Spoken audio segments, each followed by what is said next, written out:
Hello, me again. Today is the 21st of January. It's a Monday, and I have just received two more books. One of which I think I've already done a review on, but I got another copy of it. The other one is one that I haven't done. Now I'll do this one, the one I have done first. I've got another copy of it. I'm not sure exactly how I ended up with two copies of this particular book, but I ended up with two different editions of this book, and I'm planning on giving the first one that I got. I'm going to give that to a friend of mine, so I can keep this particular one, which I like better. It is called Keep the Aspidistra Flying by George Orwell. Gordon Comstock loathes dull middle-class respectability and worship of money. He gives up a good job in advertising, work part-time. Sorry, let me start that sentence again. He gives up a good job in advertising to work part-time in a bookshop, giving him more time to write. But he slides instead into a self-induced poverty that destroys his credibility and his spirit. Only Rosemary, ever faithful Rosemary, has the strength to challenge his commitment to his chosen way of life. Through the character of Gordon Comstock, George Orwell reveals his own disaffection to the society that he himself once renounced. So I thought that was... I like the cover of this. It's a very nice, sort of interesting looking cover, isn't it? I love these Penguin Modern Classic editions. I love them. And it's a nice sort of reasonable sized book to read. I thought, Well, the other one is this one. I haven't done a review on this one yet. I only got this one today. This is George Orwell's Homage to Catalonia.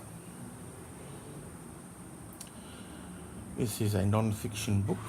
It's a biographical text from George Orwell, in which the back of it says here, it says, "Every line of serious work that I have written since 1936 has been written, directly or indirectly, against totalitarianism and for democratic socialism as I understand it," quote unquote. Thus wrote George Orwell following his experiences as a militiaman in the Spanish Civil War, chronicled in Homage to Catalonia. Here he brings to bear all the force of his humanity, passion and clarity, describing with bitter intensity the bright hopes and cynical betrayals of that chaotic episode. So here we have Homage to Catalonia by George Orwell.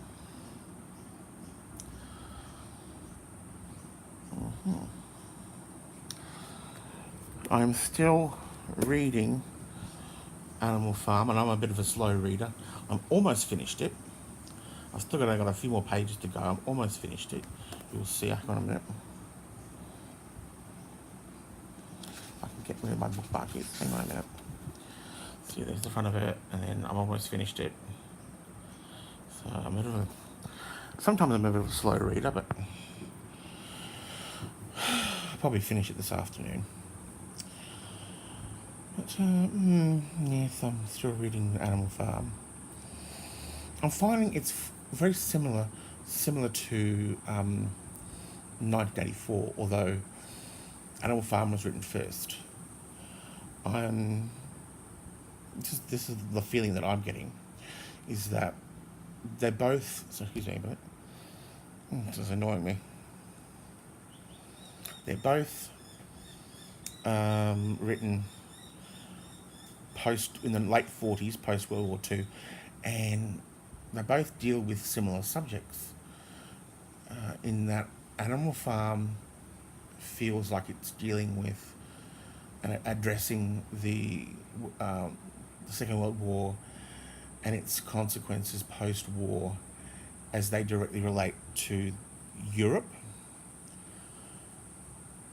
And 1984 expands on that and takes it global, and makes it directly the consequences of World War II at a post-World War II time on a global scale, internationally, not just in Europe. And so it expands, and that's what I'm thinking. That's what I'm feeling. That's what I'm getting out of it. So I'm actually quite enjoying reading these George Orwell. It's quite interesting. It's making me think, which is what I enjoy from a book. It makes you think. I like reading a book, whether it's fiction or non-fiction or whatever, that makes you think. I especially like a novel or a fiction book that makes you really think about, life and the world around you and certain things. So I love the way he writes. He writes so simply and directly. The way he wrote was just so simple and direct, and it's easy for me to follow. Just easy for me to follow, and I thought it was great. I thought it was absolutely fantastic. The way he wrote. I mean, Animal Farm is the second novel of his that I've read so far, and I think it's absolutely brilliant. I have been kicking myself about not reading them sooner, because I've been meaning to read 1984 for quite some time now, and I'm just I'm thrilled with how he wrote. I keep saying how he wrote, as though he's still alive, but he's not. But yeah, how he wrote, it was just brilliant. And I'm looking forward to other things. I'm looking forward to getting a couple more books from another author that I'm hoping to get soon. And I might do a review on those, I think. Yeah. Anyway, I shall leave it there for now. And hoping that